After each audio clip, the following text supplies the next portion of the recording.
አሰላሙ አለይኩም ወረህመቱላሂ ወበረካቱ። ውድና የተከበራችሁ የፋጥማ ዩቲዩብ ቻናል ተከታታዮች እንዴት ናቸው? ደህና ናቸው ወይ? ያለሁ አልሐምዱሊላህ። እናንተስ እንዴት ናቸው? ውዶቼ ለቻናሌ አዲስ የሆናችሁ ልጆች በመጀመሪያ ቻናሌን ሰብስክራይብ እያደረጋችሁ ቤተሰብ የሆኑ እንዲሁም ላይክ ሸር ማድረጋችሁን አትርሱ። እንዲሁም ክርስቲያን ወገኖቼ ሰላም ሰላም እያለሁ ሰላማችሁ ይብዛል በያላችሁበት።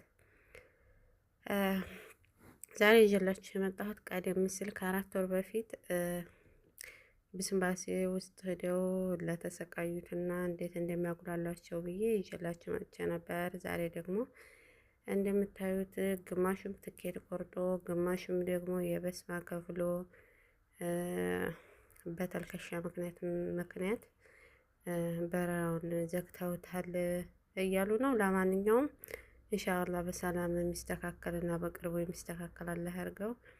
በጣም ነው የሚያሳዝነው ማለት ነው። ስንት ሰው አለ አሁን ለምሳሌ ይሄን ነገር በጉጉት የሚጠብቅ ስንት ሰው ነው በጉጉት የሚጠብቀው ማለት ነው። የሰውን ቀልብ እንደዚህ እንትን ማለት ጥሩ አይደለም። ደግሞ የዘጉበት ምክንያት ልጆቹ የሰው ልጅ ይዛችሁ እየሄዳችሁ ነው ብለው ነው ማለት ነው። አረቦች የሚያውቁት ነገር የለም። ሀበሾች ናቸው እንደዚህ ያለውን ነገር ሊያውቁት የሚችሉት።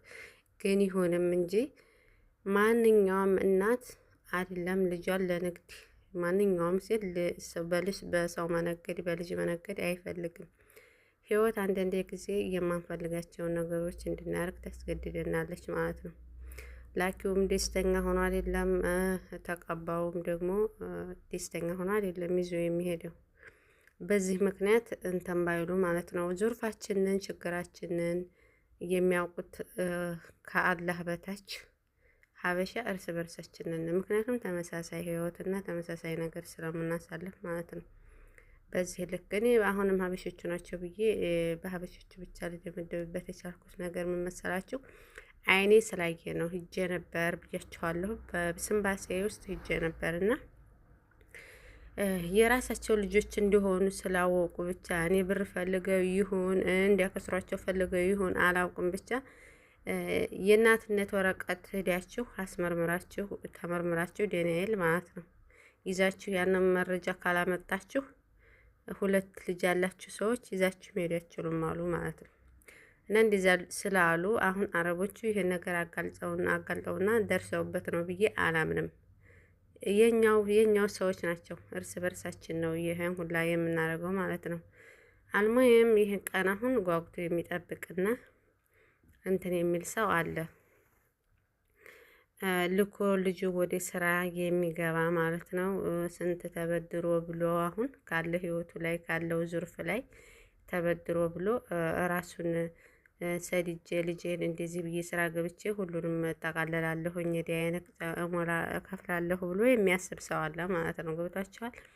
ከዚህ መሀል አሁን ወይ ዳይፐር አልሆናቸው ለትኬት የቆረጡትን አስቡት። ለትኬት ቆርጠው አሁን ይሄ ነገር ተስተጓጉሎ ትኬቱ ቢበለግ ማለት ነው። የትኬቱ ወረቀት ቢበለግ አስባችሁታል? ደግሞ ሌላ ኪሳራ ነው የሚገቡት ማለት ነው። በስማ አድርገው ብዙ ሰው ትኬት ቆርጧል። ትኬት ቆርጦ ነው የዘጉት ማለት ነው። እና ይሄ ነገር ጥሩ አልነበረም፣ ጥሩ አይደለም።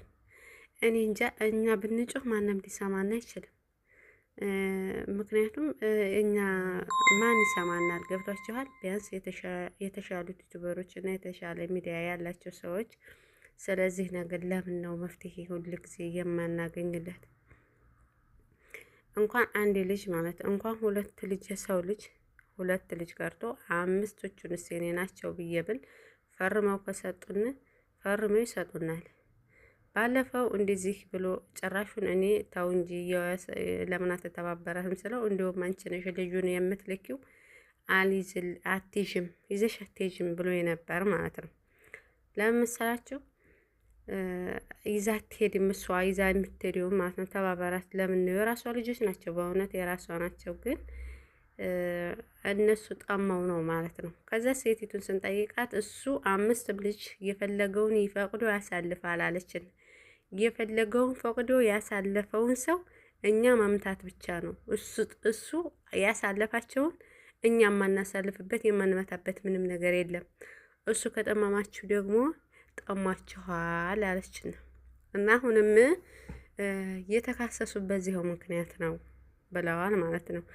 የሰው ልጅ ይዘው እየሄዱ ነውና የሰው ተይዞ አይከድም።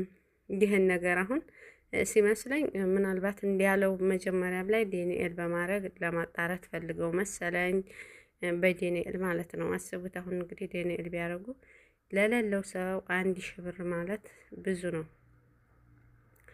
ለሌለው ሰው ማለት ነው። ሁላችንም እንኳን ሳንሰራ ተቀምጠን የቴፐር የሀሊብ ገዝተን አውጥተንለት አይደለም ሰርተን ራሱ ሳኡዲ አይሟላም ማለት ነው። እንኳን ተቀምጠን ስንት ነገር ነው ወጭ የምናወጣው ብቻችንን ልጅ ሳንይዝ እንኳ ራሱ ስንቀመጥ ቤት ማለት ነው። እና እንደዚህ ባያጉላሏቸው እና እንደዚህ ባያረጓቸው አሪፍ ነው። ምክንያቱ ምን እንደሆነ እየነገርኳቸው ነው። እንደዛ ነው የሚሉት። እኔ በጆሮ የሚሰማሁትም ነገር ይዤ አሁን አረቦቹ ብቻ እነዚህ የሳኡዲ ኤምባሲ አጋልጧቸው ነው ብዬ አላምንም። የሚያውቁት ነገር የለም። የኛ ሸፈኑ ደግሞ ሸፈኑ ነው። እና አልሙሂም አላህ እንግዲህ ለእኛም አላህ ያስተካክለን፣ እነሱንም አላህ ልቦና ይስጣቸው፣ ልጆቹንም አላህ በሰላም ለሀገራቸው ያብቃቸው። እነዚህም እናቶች ደግሞ አላህ ይድረስላቸው። እንግዲህ ምን ይባላል? በጣም ነው የሚያሳዝነው ወላሂ። አሁን ሄዱልን። አሁን ልጁን ሰው ቶሎ እንዲለየው ባይፈልግም ህይወት እንዳልኳቸው ቆርጠን የተነሳንበትን ነገር መጨረሻውን ማየት ነው እና ስለዚህ እነሱም አልከው በአንድ ፊቱ መሆን ይፈልጋሉ። ላኪን ግን እንደምታዩት ያጉላሏቸዋል ማለት ነው። 4 ወር ይሆናቸዋል ራሱ ከጀመሩ ማለት ነው። 4 ወር ሙሉ እንደዚህ በረራ የለም ምን የለም። አሁን የተወሰነ ሰው አብረዋል እንዲሁ ነፍሰ ጡር እና በሽተኛ ብለው ማለት ነው። ልጅ የያዙትን ያሳፈሩት የለም። የተወሰነ ሰው አሳፍረው እንዲሁ እንጂ ወይም ልጅ ይዘው በሽተኛ ነን ብለው ልጅ የያዙትን እነሱን አሳፍረዋል፣ እያሳፈሩ ነው። ከዛ ውጭ ያለ ሰው የለም አላሳፈሩም። እንደዚህ እንዲሁ እኔስ በጣም የገረመኝ እንዲሁ ብራቸውን አያክስሯቸው እንጂ ነው አልኩት ወላሂ። የትኬት ብር አሁን ምናምን ነው የሚያስከፍሏቸው። አሁን ያንን ከነሰሩባቸው አስቡት። በጣም ነው የሚያናዱት ወላሂ ሱብሃንአላህ። እና ወዶቼ ላይክ ሸር ማድረጋችሁን አትርሱ። እወዳችኋለሁ፣ ለአላህ ብዬ እወዳችኋለሁ። ላይክ አርጉ፣ ሸር አርጉ። እንዲሁም ቤተሰቦች እስከዛሬ ስለምትሰጡ እንግዲህ አፋችሁ ሀሳብ አስተያየታችሁ አብሽሬ ለምትሉኝ የኔ ደስታ ያስደሰታችሁ ከልብ አመሰግናለሁ። አላህ ይባርካችሁ ቤተሰቦቼ፣ እህቶቼ ከልብ አመሰግናለሁ ውዶቼ። እና መልካምነት ለራስ ነው፣ ዋጋ አይከፈልበትም። እና አሰላሙ አሌይኩም ወረህመቱላሂ ወበረካቱሁ።